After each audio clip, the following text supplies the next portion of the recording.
I'm tired of hearing your fucking excuses. I get it all the time. They'll message me, hey man, you know, just unlucky. You are not unlucky. You are a lazy fucking loser. You are not unlucky. You're breathing. You're lucky. The unlucky ones are gone. You're alive and you are a lazy loser. So a loser is anybody who does not have everything they want at the drop of a hat. That's who I call a loser, because I have absolutely everything I could ever possibly desire. And if I wanted something that I couldn't have, I guarantee you we could speak again in a few months and I'd fucking have it. I guarantee you. But that is the bottom line answer. It's discipline. You're going to have to work when you don't feel like working. That's how it's going to have to be, or you're never going to be anything. One of the only things in this world you can control is your state of mind. You can't control the weather. You can't control other people. You can't even control your health. You might get a brain hemorrhage, or you might get hit by a bus, or you might get assassinated. One of the very few things in the world you have genuine control over is your state of mind. You decide if you're a disciplined person. You decide if you're a happy person. You decide if you're a depressed person. These are things that in real time you can affect in your brain. This is all you can control on Earth. If you can't control that, then you're just a feather in the wind. And life's going to blow you around, and you might land somewhere good. You might land in dog shit. Nobody knows. When I was broke, I couldn't sleep. I don't know how there's broke people out here sleeping just fine at night. Going, oh, you know, inflation's 20%. Gas prices are 6 times. Everything on the news is a lie. I never stand a chance of ever getting rich. Where's my pillow? Like, what the fuck is wrong with you people? I go to bed at night as a teenager and think, I looked it up on the internet. It was a Honda Civic Type R. I wanted one. It was like 38,000 pounds. I had no money. I had less than 50 pounds on my bank account. Couldn't afford it. Then I looked up how much a Ferrari cost. 210,000 pounds. And I said to Tristan, my brother, I was like, there are people with 210,000 pounds for a car. And he's like, yes, so? I'm like, no, not so. How? If I worked my job for 6 years and saved every penny, if I walked to work and didn't eat, I couldn't buy this car. How are people doing this? I couldn't sleep at night when I was broke.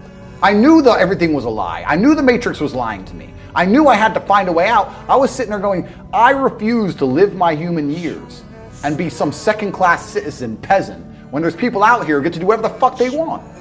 I couldn't tolerate it, and I was so uncomfortable that it gave me the motivation I needed to escape.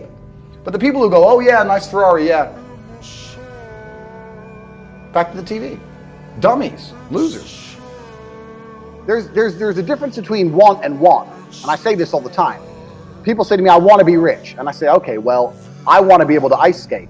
But I don't want to be able to ice skate enough to go learn how to ice skate because I can't be bothered. I mean, surely if I could click my fingers and be a figure skater, I'd click my fingers. Who wouldn't? But I don't want to actually go train because I don't want it enough. And this is the exact point with money. Everyone wants money put on their lap. If you truly wanted money, you wouldn't be able to sleep until you fucking had it. Yep. And this is the point.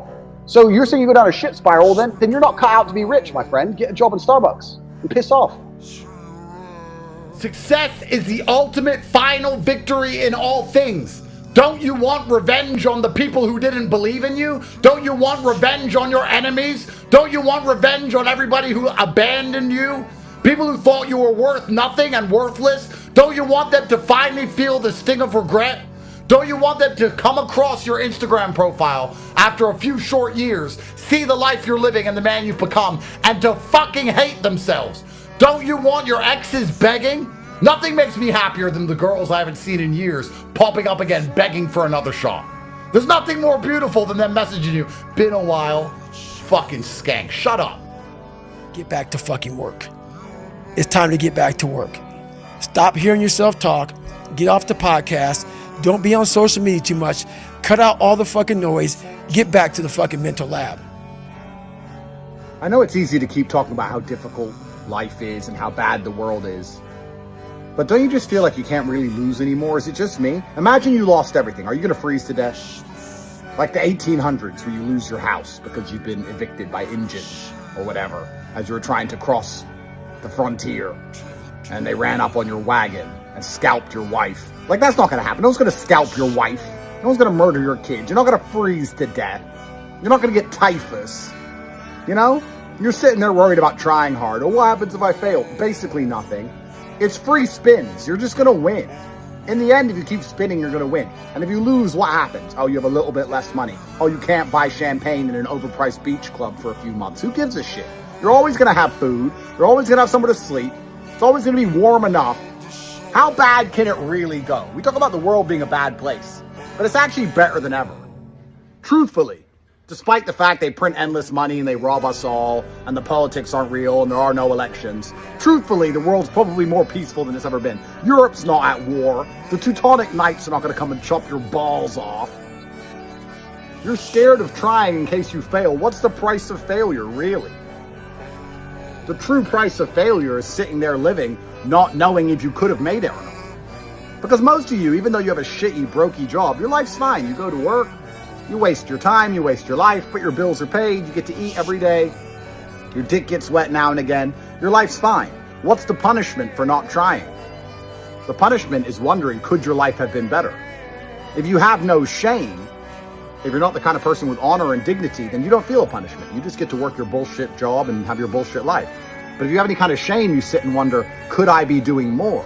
The punishment's self-inflicted. There is no price for failure anymore. You can do whatever you want. You can try a new business today. You can try and make money right now. It could all go wrong. What's going to happen? What's going to happen? You're going to get the bubonic plague. Are you? You're going to end up getting hung, drawn, and quartered. Fucking nothing's going to happen. So stop being a bitch and try anyway. There's no hacks, bro. It's you against you. You against you. And if you misunderstand that, you have a real problem. A real problem. I can understand you misunderstand me running down the street, shirt off. Fuck this, no, yeah. I can get it. I get it. If you misunderstand what I'm saying right now today, the problem is you. And you don't want to fix it. There's no such thing as lazy. There's just people who feel demotivated as opposed to lazy. You can take any person, you can take the laziest guy, go home right now, find a guy who sits at home all day and plays video games and smokes weed and say, look, here's how you make $1 million. Here's exactly what you do. Here's a puzzle. Every time you complete the puzzle, I give you $100 grand. He'll stop being lazy because he knows exactly what to do. Once he starts winning, he'll be up all night doing puzzles, getting that money. But because he hasn't been given a very simple, clear path to the money, he can't work out how to do it, and he's too lazy to work out how to do it, so he doesn't want to do it. So you're never tired when you're winning. Whenever I feel a little bit demotivated, or a little bit tired, or a little bit under the thumb, or I feel like there's too much going on, or I'm stressed, I just go, you know what? Once this pulls off, I know I'm gonna have unlimited energy to push it to the end. What do you say to young men who come to you for advice, who feel lost, who don't really know where they fit into society? I say that life as a man is exceptionally difficult. I say the most beautiful and the most terrifying thing about being a man is you're born without value. Society doesn't care about you. You're only going to be cared about based on how useful you are. You have the chance to build yourself up and become a superhero if you're prepared to do the hard work and be indefatigable enough to never quit.